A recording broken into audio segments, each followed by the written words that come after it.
Yet another devastating loss today. Aaron Boone says that the Yankees need to bounce back from adversity. This team has done it before, he says.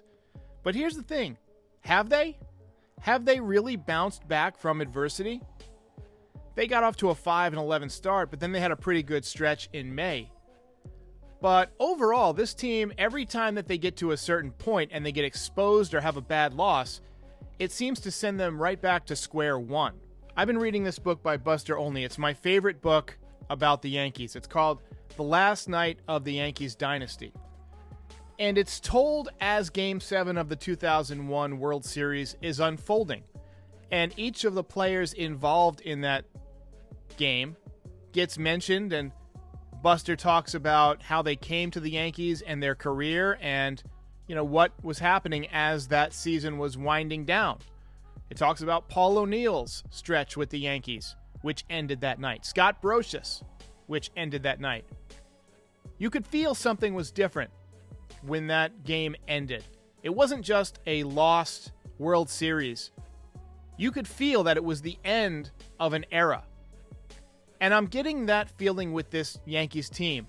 I'm feeling that the window is closing or has already closed, and we're not going to get that championship or championships that Hal Steinbrenner and Aaron Boone and Brian Cashman like to talk about so much. We're seeing windows of contention shrink. Everyone thought when the Cubs won in 2016 that they were on the verge of a major potential dynasty. That was a great up-and-coming team. They went out and they got Chapman. They had a couple of missing pieces that they needed to have. But overall, that was a young, really good team. Chris Bryant, Javier Baez. They had some good pitching on that team. But ultimately, it didn't work. They got one championship out of it. That Indians team looked like they were getting ready to contend for a while, and they didn't make it. And the Yankees have been kind of like moderately okay, but they haven't really dominated the way that we expected them to once they got Giancarlo Stanton, once they got Garrett Cole. And to me, it's a combination of factors. One, I think Aaron Boone is the wrong guy for this job. He's too laid back. He seems to have a lot of calls that are questioned. Now, I think the Yankees have more issues than just the manager. The GM seems to have given up on impact left-handed bats years ago.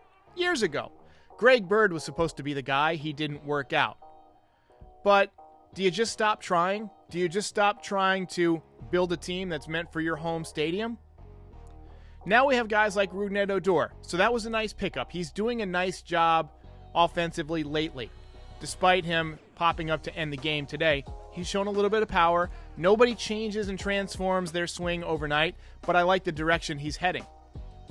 But I think the Yankees had a major misstep when they chose Giancarlo Stanton over Bryce Harper.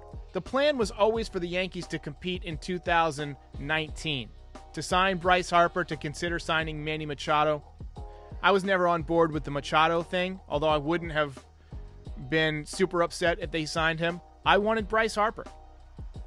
And to think that Bryce Harper alone would have changed this team or changed the makeup of this team is wrong.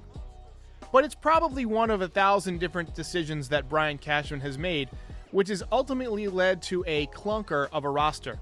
Someone commented on my watch party today that the Yankees can't even really sell at the deadline because they're the equivalent of a picked-over yard sale at 4 p.m. It's just been a rough season, and the roster's not looking very good. I look around this team, and I see a lot of guys who can't stay healthy. I see a lot of guys who are basically non-competitive. Brett Gardner is old, over the hill. Clint Frazier was awful, and now he can't see. Tyler Wade has no business being a Major League Baseball player. I don't want to hear anything else about his defense. His defense sucks.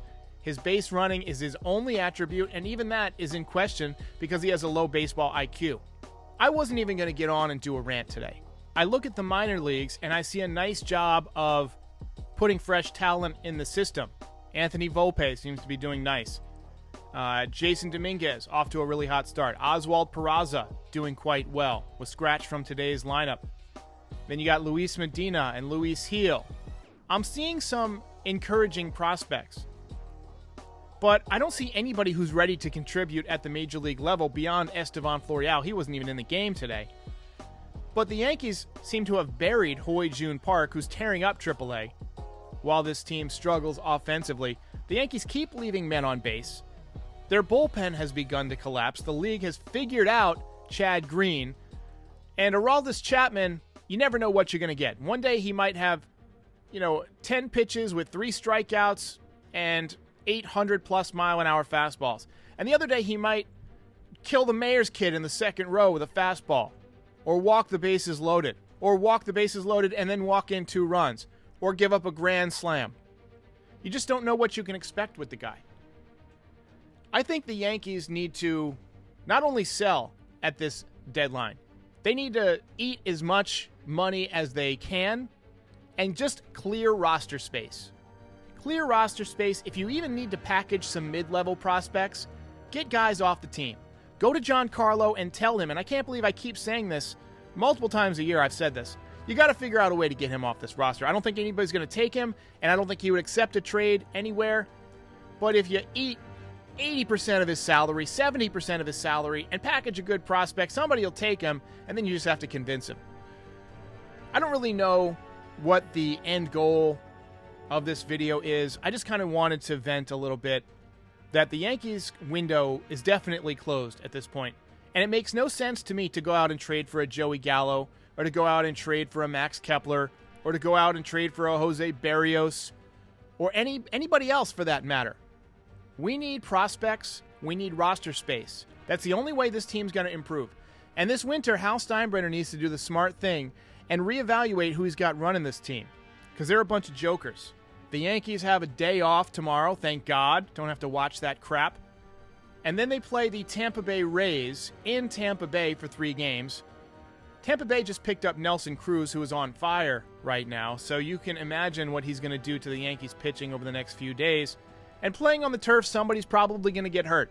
Somebody's probably going to have knee issues or back spasms or hamstring, whatever. And then once the Yankees are officially out of it, which is going to be soon, you're going to start seeing more guys go down with injuries because this team doesn't care. And now, if you're out of it, you have no reason to hang in there if you're dealing with an injury. So that's just my projection of what's going to happen over the next 2 months for some of you newer fans. It's going to be a rough 10 days or so, and then the team's going to completely nosedive. And I'm not opposed to that. The Yankees need to get a better draft pick next year. They also need to hire somebody to come in and reconstruct this team.